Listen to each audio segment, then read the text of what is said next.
Hello everyone, very good evening. Welcome to Oliveboard. My name is Varsha Ma'am and I welcome you all in this session. This is your favorite and mine too, your Agriculture and Rural Development Current Affairs session for NABARD Grade A Examination 2025, right? So in this particular session, we cover the current affair events related to agriculture and rural development portion, right?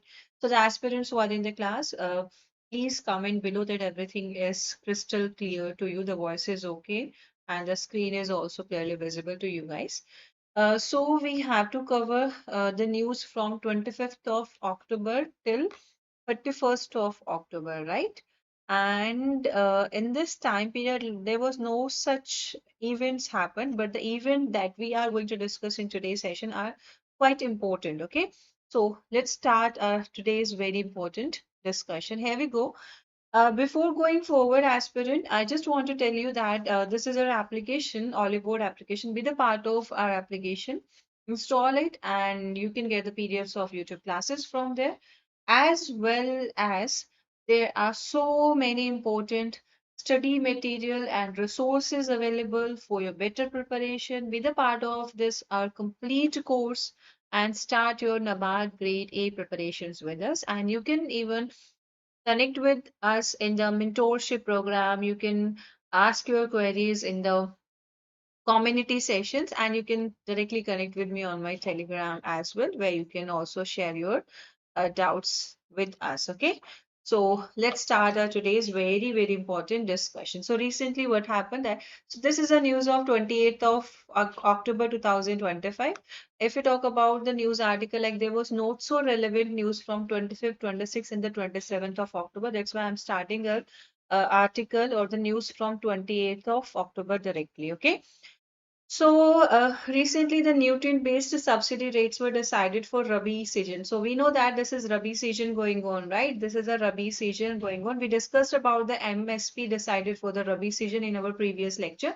Please go through that lecture. And whenever any season begin, what the farmers basically need, they need a good quality of seeds. They need a high yielding variety seeds, like nutrient rich or genetically having good potential seeds, and as well as they need the nutrients. Okay, so they need to supply the good nutrients of the fertilizers in their field. Likely mostly the nutrients are very expensive, all the farmers cannot afford them, so government provide them nutrient based subsidy. Okay, under this nutrient based subsidy rates, like most of the farmers can afford these nutrients, okay, then can purchase these nutrients and use these nutrients in their field, so that the uh, soil quality can improve and they will get good productivity out of it. Okay, so cabinet approves the nutrient based subsidy rates for Rabi 2025-26 on phosphatic and potassic fertilizers. And this is the news of 28th October. So recently the Cabinet Committee on Economic Affairs, they did a meeting. Yeah, Dheeraj, you have to cover the current affairs at least 6 to 8 months. So maximum for the last 8 months, you have to cover your current affairs. Clear? This particular cabinet committee was chaired by our Prime Minister, okay, and approved the proposals. So, Department of Fertilizer come with a proposal that we want to provide this nutrient-based subsidy rates. Please approve. So, for the fixing, this particular approval was provided to the Department of Fertilizer, and that is for the Rabi season, and that will be effective from 1st of October 2025 to 31st of March 2026. Okay, on phosphatic and potassic fertilizers, right? Now the tentative budget, so how much budget was allocated? Approximately it was rupees 37,952.29 crore, and that is approximately rupees. And if we calculate it, if we compare it with the budgetary allocation for the Kharif season crop, so we can see there is a difference of rupees 736 crore. Like this time, the budgetary allocation is 736 crore rupees more than the budgetary allocation for Kharif season. Okay, so this is also important.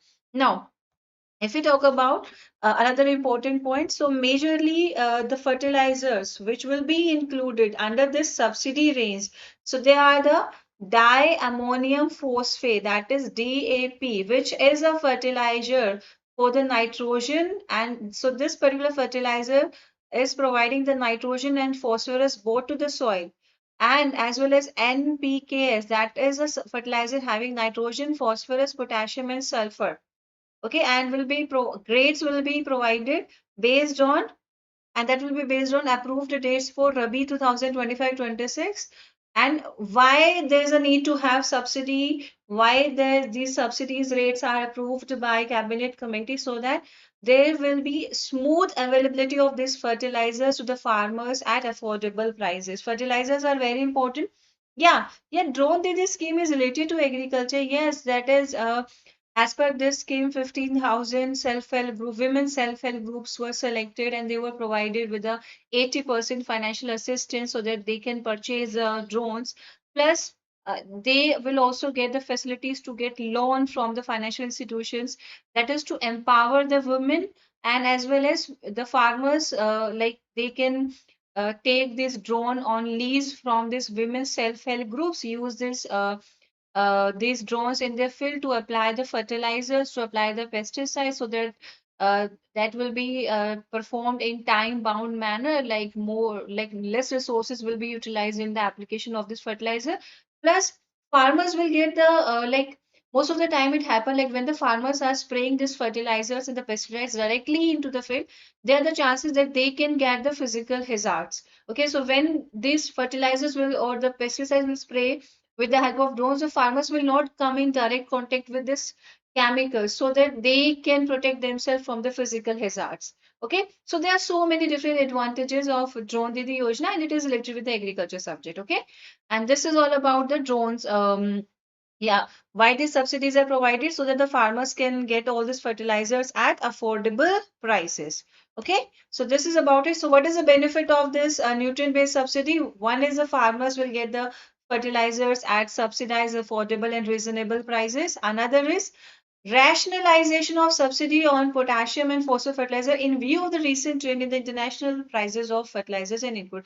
See, we are observing that the prices of the fertilizers and the inputs are increasing. So the common or the farmers, basically the smaller the margin farmers, they're not able to afford it. So it is to rationalize so that these farmers can also afford this chemical fertilizers. They can use it, they can use all these fertilizers in their field, and that will help in improving their productivity. Okay.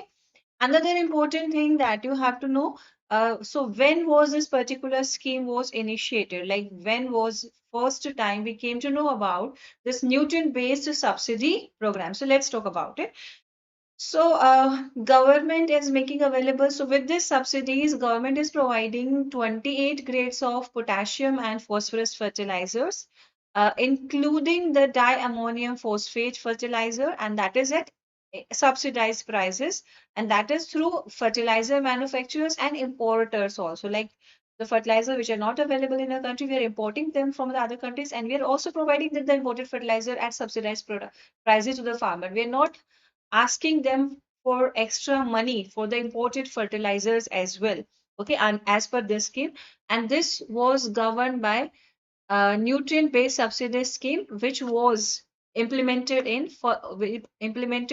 on 1st of April 2010. This is important. So when was the nutrient-based subsidy scheme was implemented? It was in 2010. This is a question. Please mark in your notebook. Okay, and why the need for this NBS scheme was arise, as it is a farmer friendly approach. Okay, main reason for this NBS scheme is to make the fertilizers available to farmers at affordable prices. Okay, and view of the recent trends in the international prices of fertilizers and inputs like urea, DAP, MOP, muriate of potash, and sulfur, government has decided to approve the NBS rates for Rabi 2025-26 effective from 1st October 2025 to 31st March 2026 on potassic and phosphatic fertilizers including DAP or NPKs grades. Okay, so recently this has happened. We discussed about it. Okay, so this subsidy will be provided to the fertilizer companies as per approved and notified rates so that fertilizers will be available to farmers at affordable prices. So that's all about this NBS scheme. Okay, first thing you have to know, when was the scheme first time implemented? What is the reason for this particular scheme? Like what kind of benefits the farmers will receive?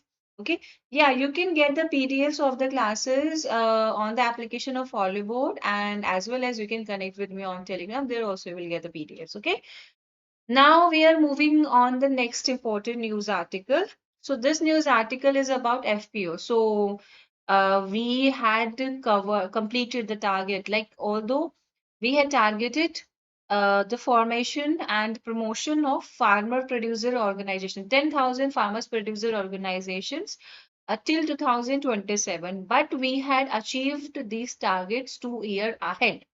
Okay, so this is an achievement for us that the 10,000 plus farmers producer organizations are already established and they are working very well.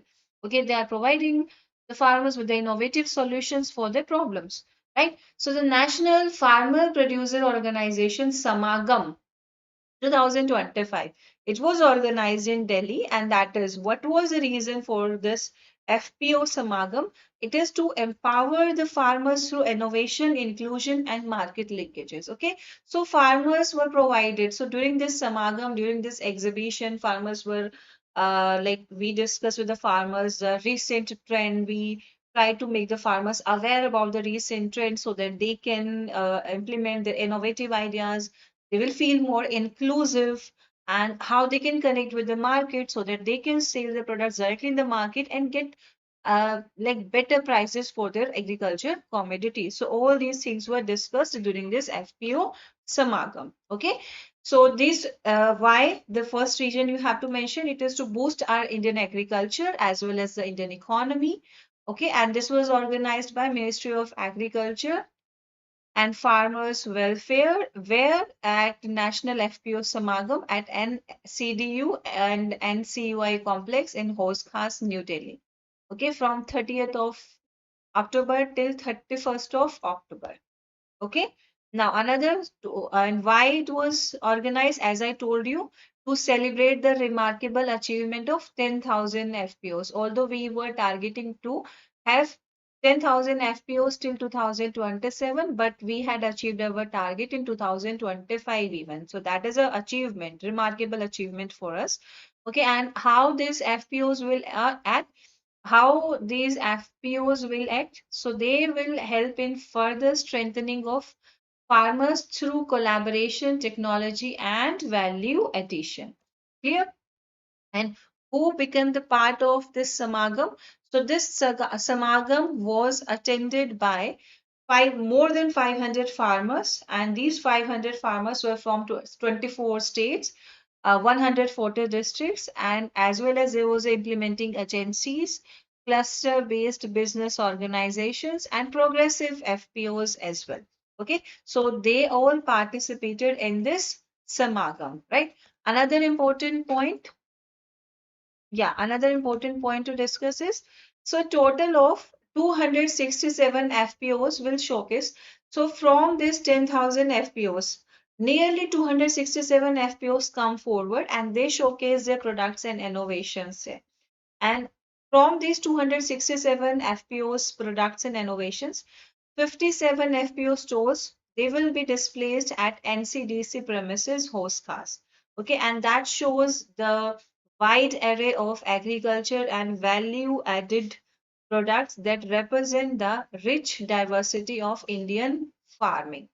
Okay, and during this exhibition, during this Samagam, there was the highlights, there was representations of the production and marketing of grains, pulses, oil seeds, millets, spices, fruits, vegetables, honey, tea, coffee, dairy, and organic produce, as well as the processed items, value-added items, they all were showcased there during the exhibitions. Okay. Another important point, so why there was a need arise to showcase all these agriculture commodities to show that one India, one agriculture. Okay, although the FBOs are dealing in the different commodities, but to represent that one India, one agriculture, all these products was exhibited there. Then, what are the main features of the technical sessions and the panel discussions of this FPOs? So, during the specific sessions, to make the farmers aware about the innovative technologies or to make them feel inclusive and how they can link with the market so that they can sell the products directly there. There were some discussions, there were some technical sessions, and the main themes of the technical sessions were related with the oilseed production and value addition, water use efficiency and sustainable irrigation practices. Okay, natural farming and its market opportunities, agriculture infrastructure fund so that the farmers will get the access to infrastructure and the credit developments, honey production, processing, packaging, and marketing. Okay, and digital commerce platform and market access session by Flipkart. So Flipkart take this particular session and this is important. Highlight this in your notebook. Fertilizer and pest management session. This was conducted by HIL. So different organizations come forward with their different sessions to tell us the importance of a specific innovation and the thing. Okay, Eggmark certification process and benefit session by DMI. Seed production, packaging, and marketing session by NSC, buyer seller interaction for business linkages and partnerships. So, all these things were conducted there.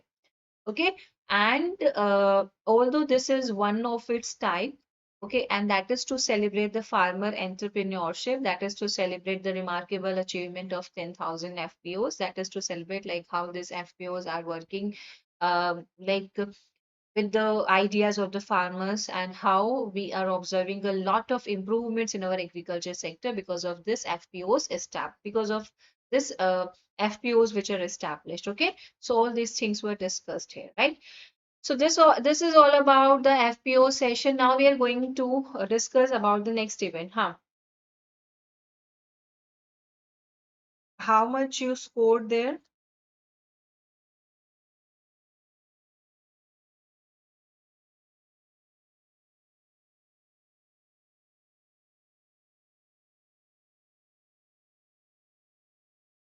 Uh, See, IFSC grade A phase one result is out.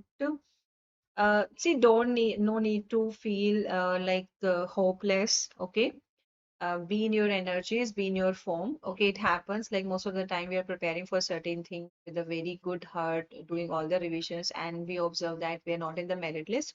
But it is not a stage where we feel like we are a loser. Okay, take all your energies back and take a rest for one day and start thinking about where was the mistakes, okay, where you did the mistakes. Okay, don't feel hopeless here. Okay, Dheeraj, you need to have a mindset like I have to be in a good form so that I'll be able to score well in the next upcoming examination that is going to held in the next few months. Okay, so don't lose hope, right? Now, moving back on the topic, let's talk about the APEDA. Okay, so what comes here? So recently, this is a very good achievement for our country that these two GI tagged like agriculture products like Indi limes and Puliyan Kudi limes, and they are from Indi lime from Karnataka and Puliyan Kudi limes from Tamil Nadu. Okay, so this is first of the type that we are about to facilitate air shipment of these two GI tagged commodities to the United Kingdom. Okay, so this is a very important article. You might have the question like Indi lime, which recently received a GI tag. It belongs to which state? So it is from Karnataka. Okay, and what is a peculiar feature of this lime? We will discuss about this thing as well, right? So let's talk about this particular news. So recently, what happened? APEDA stands for Agriculture and Processed Food Products Export Development Authority. And it comes under, so it doesn't comes under the Ministry of Agriculture and Farmers Welfare. It comes under the Ministry of Commerce and Industry because it is related with the export of these commodities. Okay. So it has facilitated that first time air shipment of 350 kgs of India's GI tag Indi lime from Vijaypura, Karnataka, and 150 kg Puliyan Kudi lime from Tenkasi, Tamil Nadu to the United Kingdom on 28th of October 2025. So this is an achievement for us. Okay, and this 500 kg consignment, it was exported, and that shows a significant milestone that we are expanding our GI tagged horticulture produce globally, and our horticulture produce are getting the values at the global level. Okay, so and this flagship ceremony, so this flag off ceremony, like when this 500 kg of consignment was exported, so that was organized with the part. So as there was a one commodity from Karnataka and one was from Tamil Nadu. So the Department of Horticulture, Government of Karnataka, that is for Karnataka Lime Board, Agriculture Production Commissioner and Secretary to the Government of Karnataka, Mr. V. Dakshinamurthy, IAS, and the Department of Horticulture, Government of Tamil Nadu. Okay, so all these individuals or delegates, they become the part of this flag off ceremony, as well as the chairperson or the chairman of APEDA, Shri Abhishek Dev. Please mention who is the chairperson or chairman of APEDA. That can be a question. So he flagged off the shipment and he commented the initiative. Okay, and he highlighted that our efforts are getting values or they are getting the recognitions at the global level.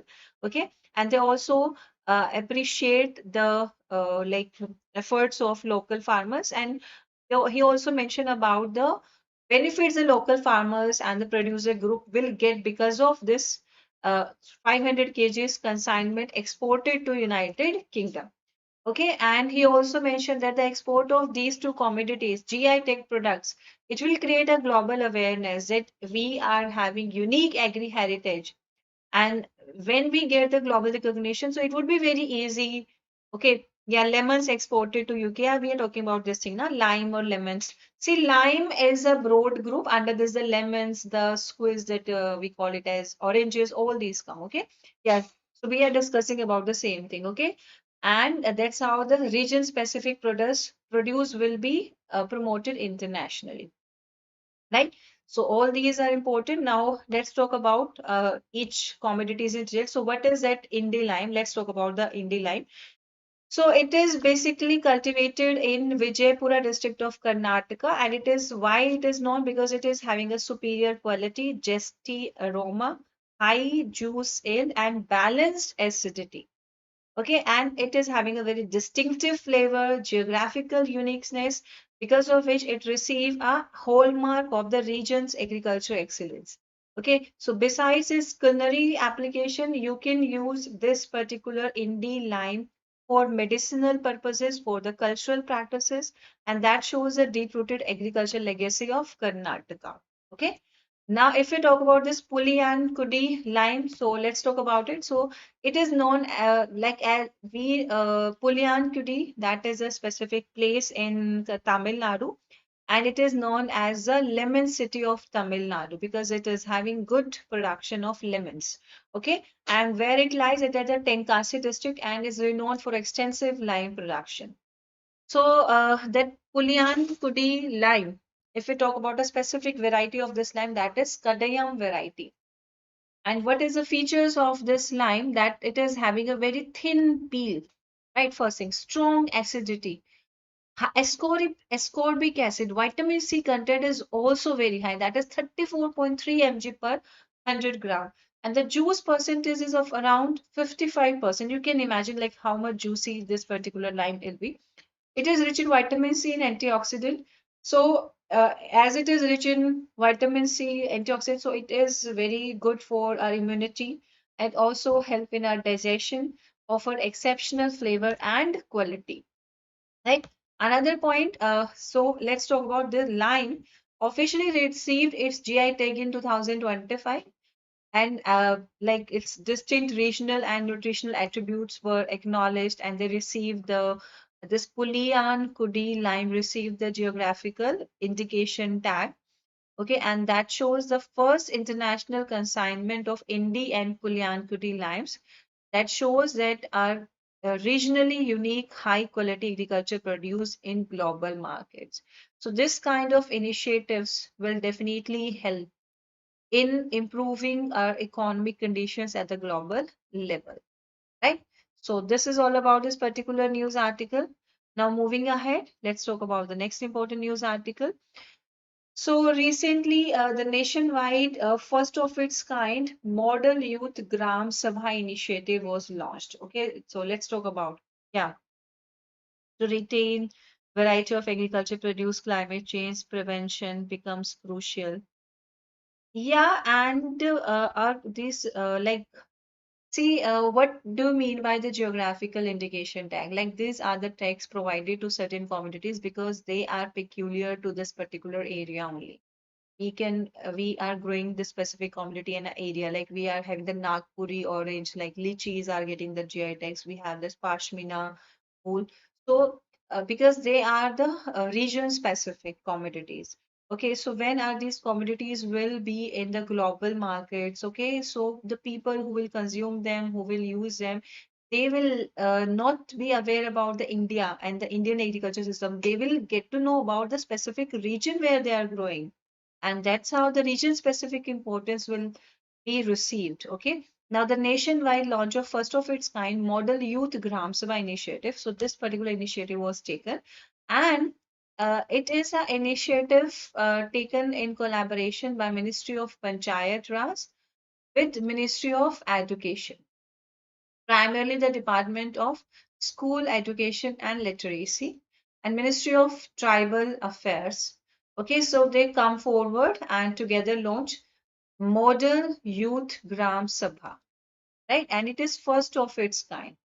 So during that particular event, Union Minister of State, Ministry of Panchayat Raj, Ministry of Fisheries, Animal Husbandry and Dairy, Professor S.P. Singh Baghel, and Union Minister of State for Tribal Affairs, Shri Durgadas UK was present, and they share the module. They discussed the particular portal was unveiled. Okay, and digital tools have been developed so that effective implementation of the initiative will occur. Okay, teacher capacities will be built, and that's how active student engagement in grassroots democracy will be promoted. So, like we have the Navodaya Vidyalayas, we have the Eklavya model residential school. Okay, so similarly, we are working on this model youth Gram Sabha so that the children engagement will be increased, okay, to have the active engagement of the students in grassroots democracies. Okay, so they will come forward and they will discuss their ideas, like what kind of improvements need to be done at the grassroots level to improve the governance conditions there. And this model youth gram sabha, it is a initiative, pioneering initiative to strengthen jan bhagidhari and to promote participatory local governance. And here we are engaging the students. Okay, students will be engaged in Grab Samha sessions and they will come forward with the challenges they are facing and the solutions. Okay, and whatever the things, whatever the ideas we'll receive from the students, if we found these ideas effective, we will implement them. So it will be aligned with National Education Policy 2020. And what is the aim of this model youth Gram Sabhas? To inculcate democratic values, civic responsibility, leadership among youth, nurturing future citizens, and which is primarily committed to transparency, accountability, and the vision of Viksit Bharat. Okay, so this is the launch of Model Youth Gram Sabha Loktantra Ki Pathshala at Dr. Ambedkar International Center, which is at New Delhi. Okay, so this was inaugurated and this is one of its type, right? Yeah, so this is all about today's important session. Like we had covered all the news articles from important, which are very important from the last week.